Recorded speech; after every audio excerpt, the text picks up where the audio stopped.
Okay, welcome back po mga kamista sa ating channel at good evening po dito sa akin and good afternoon naman po diyan sa inyo sa Pilipinas. So mga kamista, meron lamang tayong bibigyan ng pag-uusapan ngayon, bigyan natin ng komento at reaction. Ito ay ang posibilidad na hindi naman talaga mahuhuli si Atong Ang. Hindi talaga siya maaaring madampot ng mga otoridad. Okay, pag-usapan natin mga kamisa. Bakit? Bakit ang laki ng posibilidad na hindi mahuli si Atong Ang? Ito ang ikikwento ko sa inyo. Ito yung history ni Atong Ang at kung ano ang kanyang kakayahan at connection. Okay, without further ado sa ating mga bagong viewer, paki-subscribe, like, and share. Nasa ganun po lumago po ang ating community. At I hope ay mag-comment din po kayo sa inyong sa ating comment section kung ano po ang inyong palagay o kung ano ang inyong sa tingin ay posibilidad na maaaring mangyari. Okay, let's go. Let's do this. Diretso na tayo mga kamista. Ang tanong, bakit hanggang ngayon hindi nahuhuli si Atong Ang? Ang tanong, mahuhuli ba? Ito ang history ni Atong Ang. Okay, balik tayo ng konti sa mga nakaraang buhay ni Atong Ang. Noong pong panahon na si Atong Ang, medyo matagal na to, hindi lang ako sigurado kung ilang taon na talaga. Pero previously, si Atong po ay nakasuhan ito ng plunder. Ito po yata ay yung panahon noong si Joseph Estrada ang presidente at napatalsik siya. At after nga po noon, sa panahon yata ito ni Gloria, na siya ay nakasuhan ng plunder. So sa madalit salita mga kamista, noong panahon na iyon ay meron na talagang kakayahan si Atong Ang na makalabas ng bansa ng basta-basta. May kaso siyang plunder pero nakatakas siya, nakapunta siya sa Amerika. Sa Amerika mga kamista, siya ay nagtago sa California. At ayon po sa aking nabasa, sa aking na-research, ay sinundan po siya doon ng mga NBI kasi nga po may kaso siyang plunder sa Pilipinas. So ngayon po mga kamista, marami naman siyempre mga asset ang mga NBI, mga Pilipino at marami nakakakita kay Atong Ang na siya ay naglalaro at nagsusugal sa Las Vegas. So dahil sa nasa Amerika siya, kinakailangan humingi ng tulong ng mga NBI o ng ating mga otoridad sa Amerika.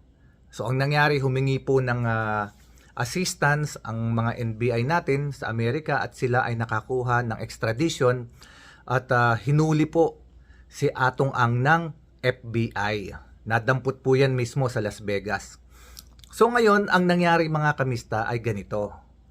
Nilabanan po ni Atong ang kanyang extradition, delaying tactics. Dinelay niya talaga ito, nilabanan niya hanggang sa huli. Talagang napatagal niya yung maximum na 5 years. Napatagal niya talaga na nandyan sa Amerika siya at hindi siya na-extradite sa Pilipinas. Pero nakakulong siya. Sa madalit salita mga kamista, hindi rin naman siya mananalo talaga. Ang purpose nun is to delay na maiuwi siya at maibalik siya sa Pilipinas. So sa madalit salita mga kamista, 5 years lumabas yung verdict, kinakailangan talaga siyang extradite, naiuwi siya sa Pilipinas. Pero ito ang masamang nangyari. Bakit nakalaya si Atong Ang? Yung pong kaso, all of a sudden, nung nasa Pilipinas na si Atong Ang, all of a sudden, bigla pong naareglo ang kaso na plunder. At siya nga po ay napawalang sala at napalaya. So, according sa mga kwento-kwento at nabasa ko, ito raw po yata ay parang mukhang naareglo. At according po doon sa aking nabasa, alam na raw po natin kung ano ang ibig sabihin ng naareglo.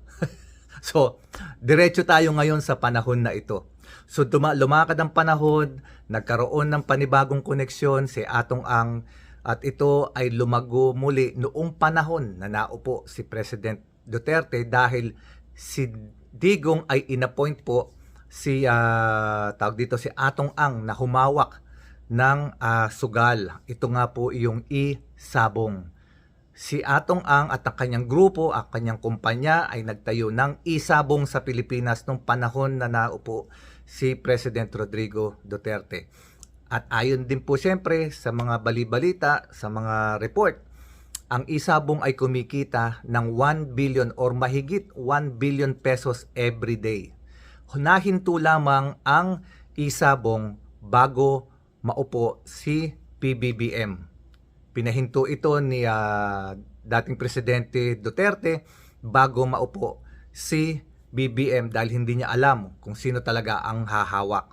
So eto, tumawid na tayo sa panahon na nandito ngayon na si si Atong Ang ay may kaso. At ang kaso niya is non-bailable at ito ay ang kaso ng kidnapping with homicide. So non-bailable po ito mga kamista. Pero hindi po makita at mahuli si Atong Ang. So ano yung history ni Atong Ang? Balik tayo ng konti. Kung noong panahon ni Gloria Arroyo ay nakatakas at hindi nagpahuli si Atong Ang, ngayong panahon na ito, inulit muli ni Atong Ang na siya ay makalabas ng bansa, maaaring nakalabas na nga po. Bakit? Let me tell you this mga kamista. Sa kaso po ni Atong Ang, meron po siyang mga pinalalabas na mga tao.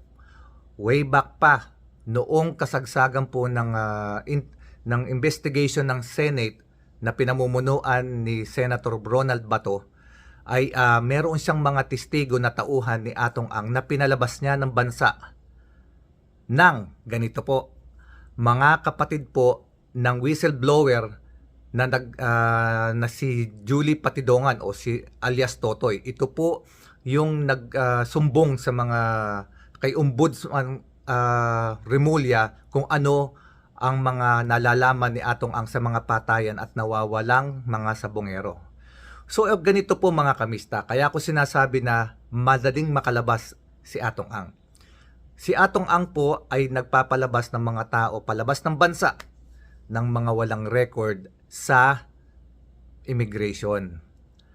Ang isang history niya dyan ay itong magkapatid na Patidongan, yung pinalabas ni Atong Ang na mga nakakaalam, na tauhan niya na nakakaalam dun sa mga nangyayari sa loob ng circle o yung grupo ni Atong Ang. Ito yung kapatid ni alias Totoy na si Elakim Patidongan at si Jose Patidongan. Si Elakim Patidongan po at si Jose Patidongan ay may nalalaman po tungkol sa mga nangyaring pagpatay sa mga nawawalang sabongero. Pinalabas po ito ni Atong Ang, pinadala sa Cambodia at itinago doon po sa kanyang contact na isang Taiwanese na nasa Cambodia. Sa paanong paraan mga kamista? Wanted po itong dalawang ito rin dahil kasangkot po sila doon sa investigation ng Senate noon ni Ronald Bato tungkol sa mga missing sabongero. Napalabas po niya si Elakim Patidongan na hindi gumagamit ng kanyang sariling pangalan. Wala po kasi siyang passport. So ang ginamit lamang po ay picture. Nakapagpagawa sila ng passport sa ibang pangalan pero picture ni Elakim Patidongan ang nakalagay doon sa passport. This is according mismo kay alias Totoy yung kapatid niya. So nakalabas po itong si Elakim Patidongan gamit ang passport na mukha lang niya nakalagay doon pero ibang pangalan. So ibig sabihin, lalabas siya na immigration, nakaregister, ibang pangalan. So ibig sabihin, walang record talaga na itong totoong Elakim Patidongan ay nakalabas na ng bansa. Pangalawa, si Jose Patidongan ay wala rin po itong passport. Wala po talaga itong passport. So ang nangyari naman dito kay Jose Patidongan ay inilabas po siya tawag dito na may passport po pala siya.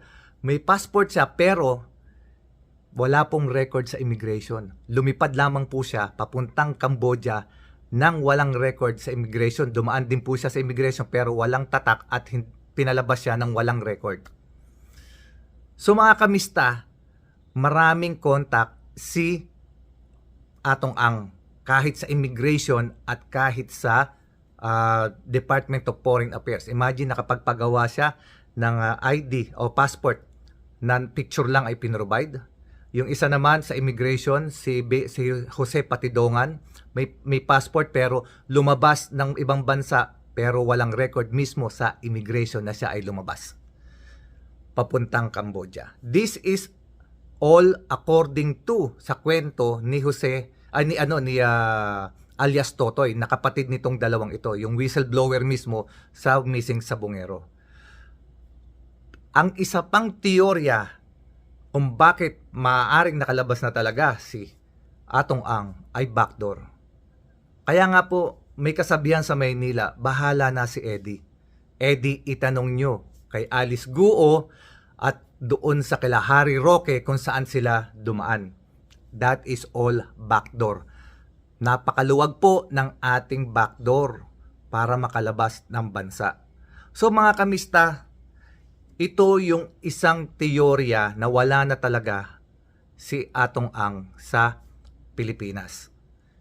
Malaki ang posibilidad dahil sa kanyang koneksyon sa immigration at ang lawak ng kanyang pera. Remember, Atong Ang is operating an isabong that earn more than 1 billion pesos a day. And according do sa ibang report o mga kwentuhan at mga pailan-ilang chismisan, meron daw pong nasa 200 bilyon ang pera ni Atong Ang. So, he can buy anything para makalabas siya. And at the same time, kung siya man po ay madampot din sa ibang bansa, ito rin ang isang malaking posibilidad. Based on history, kung siya po ay pupunta na ibang bansa at mahuhuli siya ng Interpol halimbawa, lalabanan din po niya yung kanyang extradition pabalik ng Pilipinas hanggang maisagad niya ito. Kung 5 years niya itong sasagad gamit ang kanyang pera para malabanan ang extradition na maibalik siya sa Pilipinas. At kung makabalik siya sa Pilipinas man, maaaring iba na rin ang administrasyon dahil siyempre nakakadalawang taon na si PBBM, 6 na taon lamang ang tawag dito, itong presidency.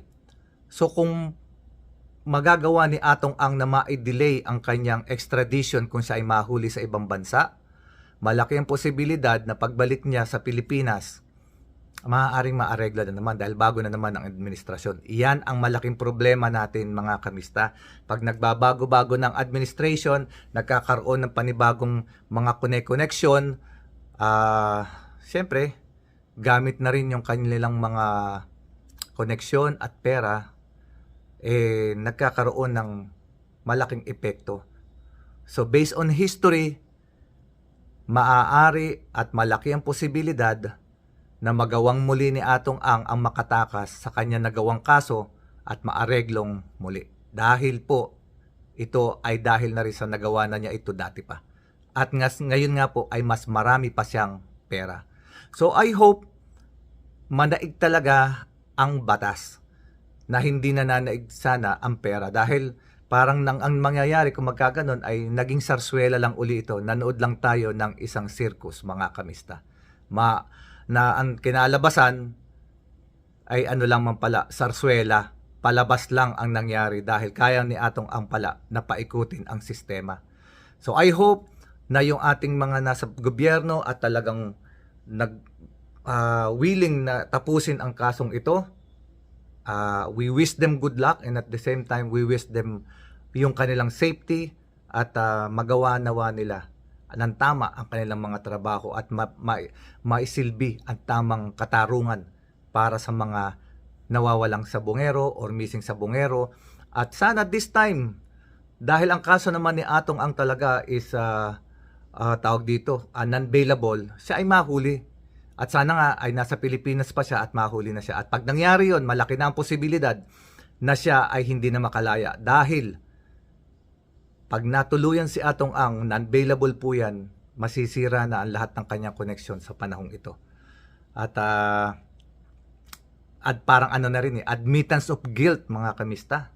Kasi nagtago siya ayon na rin sa utos ng kanyang mga abogadong pulpul na dapat yung mga abogado niya ay dapat kasuhan din for obstruction of justice at matanggal ang mga lisensya ng mga hinayupak at damuhong abogado ni Atong Ang dahil sila mismo ang nagprotekta at nagtago at nagpalaya at nagtago at nagpaalis at nag-advise kay Atong Ang na huwag sumuko.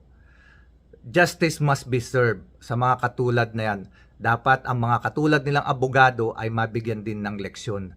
Mawala sila sa serbisyo, matanggalan sila ng lisensya at masampahan ng kaso at makulong din.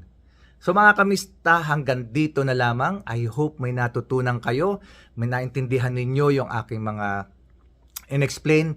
Actually po, yung pong sa magkapatid na patidongan, naiano ko po yan, na-vlog ko na po yan. Dalawang part po yan.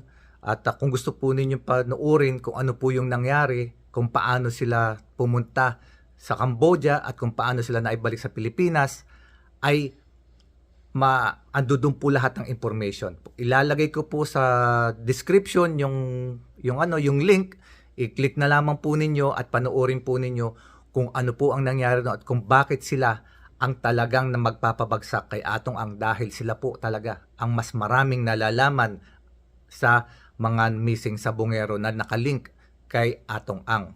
So mga kamista, hanggang dito na lang po muli at maraming salamat po sa mga bago kong subscriber. Thank you very much sa mga subscriber ko na mas lalong maraming salamat po sa patuloy niyo pagsubaybay sa akin at sana po may natutunan kayo. Hanggang sa muli, don't forget to subscribe, like and share sa ating mga kapatid na Muslim. Assalamualaikum mga kapatid. God bless us all. Bye po.